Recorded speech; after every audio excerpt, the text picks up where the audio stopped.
आज हम समझेंगे सुपरफ्लुअस एक्सप्रेशन, कैसे उसकी यूज करते हैं, कैसे उसका एक्सप्लेन करते हैं, कैसे उसको सेंटेंस में यूज करते हैं, तो ये सारी चीजें।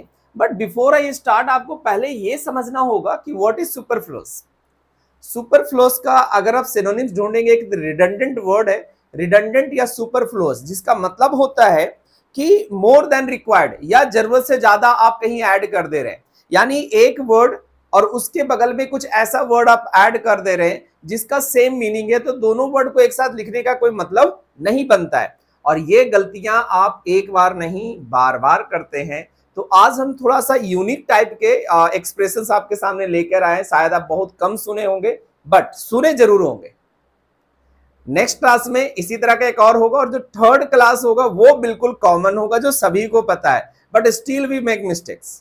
तो हम आपको थोड़ा सा उल्टा लेके आ रहे हैं कि पहले आपको एकदम पिक्यूलियर टाइप का, फिर थोड़ा सा कम पिक्यूलियर, लास्ट में बिल्कुल जानने वाला एक्सप्रेशंस मैं आपके साथ शेयर करूंगा। तो चलिए शुरुआत करते हैं। तो सबसे पहले समझते हैं कि what is a superfluous expression. क्या है ये सुपरफ्लुअस एक्सप्रेशन? अगर आप एसएससी की तैयारी कर रहे हैं, बैंकिंग की तैयारी कर रहे हैं, even you are like learning how to speak English, then there you need, इनकी जरूरत तो आपको पड़ेगी ही पड़ेगी। A superfluous expression is a phrase or a word that adds no essential meaning or value to a sentence। यानी एक word या कोई ऐसा एक्सप्रेशन या फ्रेज जो कि एक मीनिंग में ऑलरेडी, मतलब एक सेंटेंस में यूज है, उसका अपना एक मीनिंग है, लेकिन आप एक्स्ट्रा यूज कर रहे हैं जिससे वो सेंटेंस के मीनिंग में कोई फर्क नहीं पड़ रहा है, क्योंकि ऑलरेडी वो मीनिंग देने वाला एक वर्ड वहां पर मौजूद है। It's redundant and can be removed without changing the overall meaning of the sentence। यानी आप जब उसको हटाएंगे तो सेंटेंस के ओवरऑल मीनिंग पे कोई डिस्टर्बेंस नहीं आएगा, कोई दिक्कत नहीं आएगा, कोई इफेक्ट नहीं पड़ेगा उस सेंटेंस के मीनिंग में। जैसा सेंटेंस का मीनिंग पहले था, हटाने के बाद भी वही मीनिंग होगा। फॉर एग्जाम्पल्स में देखिए, the end result was a success. अब आप कह रहे sir end result, what is end result? Result is always end, result ही तो एंड हो जाता है। जो रिजल्ट है वो खत्म हो गया, वो लास्ट हो गया, वो एंड हो गया। तो यहां पर एंड वर्ड का यूज आपने गलत कर दिया है। The word end is superfluous because result alone is sufficient to convey the meaning. यानी कि रिजल्ट से ही पूरा मीनिंग कन्वे हो जा रहा है। Eliminating superfluous expression can make writing clearer and more concise. यानी आप और बेहतर बना पाते हैं, क्योंकि कभी कभी वो लोगों को समझना बड़ा मुश्किल हो जाता है कि कहना क्या चाह रहे हैं। ठीक है, तो आपको ये एक्सप्लेनेशन समझ में आया कि सुपरफ्लुअस एक्सप्रेशन होता क्या है। जैसे आप लोगों ने सुना होगा कजिन ब्रदर, तो ये हम लास्ट वाले वीडियोस में देखेंगे आपके साथ। ठीक है, आज मैं थोड़ा आपके लिए यूनिक वाले लेकर आया हूं। तो पहला है हमारा एंड रिजल्ट। अभी हमने समझ लिया कि अगर मैं लिख रहा हूं कि the end result of the project was a success, तो ये गलत है। इसका सही क्या होगा? The result of the project was a success. ठीक है, नेक्स्ट है we are waiting to see the end result. गलत सेंटेंस है कि हम लोग अंतिम रिजल्ट का इंतजार कर रहे हैं। तो we are waiting to see the result, हम लोग रिजल्ट का इंतजार कर रहे हैं, अंतिम रिजल्ट नहीं। रिजल्ट अपने आप में अंतिम होता है। चलिए नेक्स्ट है क्लोज प्रॉक्सिमिटी, मतलब नियर, नजदीक, आसपास में। The restaurant is in close proximity to my house. भैया इस गलत है, यहां पर क्लोज प्रॉक्सिमिटी लिखने की जरूरत नहीं है, आप सिर्फ प्रॉक्सिमिटी लिख दीजिए, उससे काम बन जाएगा। The restaurant is in proximity to my house, यानी कि नजदीक में है। And we park in close proximity to the entrance. तो we park proximity to the entrance, यानी कि प्रॉक्सिमिटी वर्ड के साथ जो क्लोज आपको दिख रहा है, ये आपका गलत एक्सप्रेशन है। चलिए आगे बढ़ते हैं। Advance warning. भैया वार्निंग अपने आप में एडवांस होता है, ऐसा तो नहीं कोई सी काम हो जाने के बाद आप उसको वार्निंग दे रहे हो, नहीं। एडवांस पहले ही दे दिया जाता है, यानी वार्निंग पहले ही दे दिया जाता है। We received an advance warning about the storm. गलत है सर, हम लिखेंगे we received a warning about the storm, यानी कि आपको वार्निंग के पहले एडवांस लगाने की जरूरत नहीं है। And they gave us N advance warning about the deadline, and they gave us a warning about the deadline. Point समझ में आ गया कि हमको भाई वार्निंग के पहले एडवांस लगाने की जरूरत नहीं है, क्योंकि वार्निंग अपने आप में एक हिंदी मीनिंग ऐसे चेतावनी होता है, और इसका मतलब ये है कि आप किसी चीज के होने से पहले देते हैं। चलिए नेक्स्ट है ज्वाइन टुगेदर।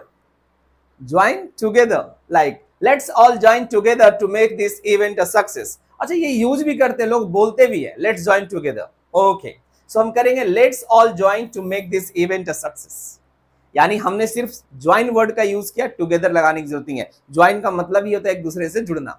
नेक्स्ट है the two companies decided to join together in a partnership, तो सर गलत होगा, हमें लिखना पड़ेगा the two companies decided to join in a partnership. तो हमें यह समझ में आया कि ज्वाइन के बाद टुगेदर वर्ड लगाने का कोई फायदा आपको नहीं है। नेक्स्ट है past history. History is always past, history तो अपने आप में पास्ट होता है और हमेशा पास्ट होता है, तो इसके पहले पास्ट वर्ड का यूज गलत होगा। He has a past history of similar behaviour, गलत है सर, हमें करना पड़ेगा he has a history of similar behaviour, यानी कि इसी तरह का हिस्ट्री रहा है उसका। The report includes past history data, know the report includes historical data, तो पास्ट हिस्ट्री ना लिख के हम यहाँ पर वर्ड चेंज कर दिए हिस्टोरिकल डाटा, या इवन डाटा के पहले भी अगर आप हिस्टोरिकल के पहले भी अगर आप पास्ट लगाएंगे तो भी ये गलत माना जाएगा, चाहे आप हिस्ट्री लिखिए या हिस्टोरिकल लिखिए। Next free gift, sir gift तो फ्री में ही होता है, हम पैसे देके गिफ्ट लेंगे, खुद खरीदना लेंगे ना, बात आएगी वाली। Sign up now and receive a free gift, ये वेबसाइट वगैरह पे बहुत ज्यादा चलता है कि साइन अप कीजिए आपको फ्री में गिफ्ट मिलेगा, या कंपनीज वगैरह इस तरह की ऑफर निकालती है, तो हम कहेंगे sign up and now receive a gift. The free gift is available while supplies last, यानी जब तक सप्लाई अंत नहीं हो जाता तब तक फ्री गिफ्ट आप ले सकते। Know the gift is available while supplies last, तो हम गिफ्ट के पहले भी फ्री वर्ड का यूज नहीं करेंगे।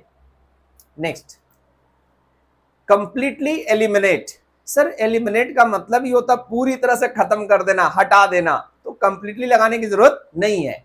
We need to completely eliminate the problem, no sir, हम कहेंगे we need to eliminate the problem, we need to eliminate the problem, and they managed to completely eliminate the risk, no they managed to eliminate the risk।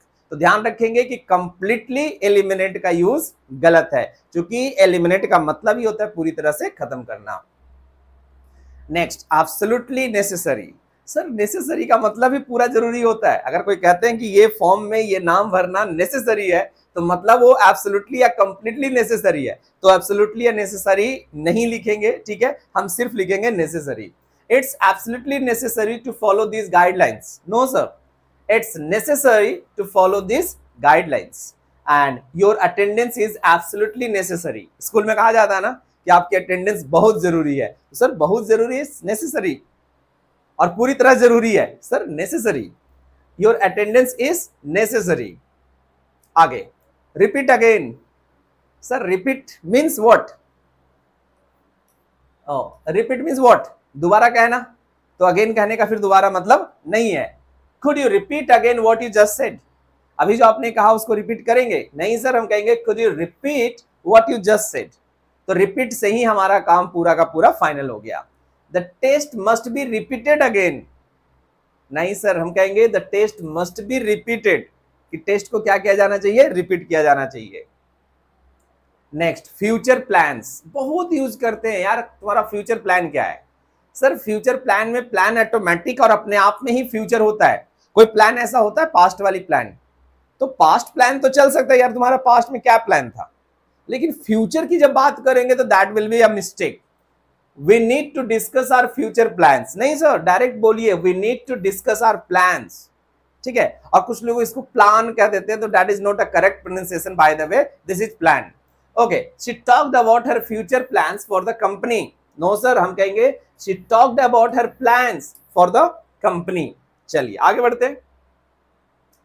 Unexpected surprise, sir surprise अपने आप में unexpected होता है, भाई आपने सोचा था कि नॉर्मल एंड्रॉइड फोन मिलेगा बर्थडे पे, पापा आईफोन लेके आ गए, तो आप कह दिए कि यार ये तो अनएक्सपेक्टेड सरप्राइज था, सर सरप्राइज था, सिर्फ अनएक्सपेक्टेड लगाने की जरूरत नहीं है। Okay, the party was an unexpected surprise, no sir, simply कहिए the party was a surprise and they received an unexpected surprise in the mail, they received a surprise in the mail, so expected unexpected surprise गलत होगा, ध्यान रखेंगे इस बात का, आगे से गलतियां मत करिएगा।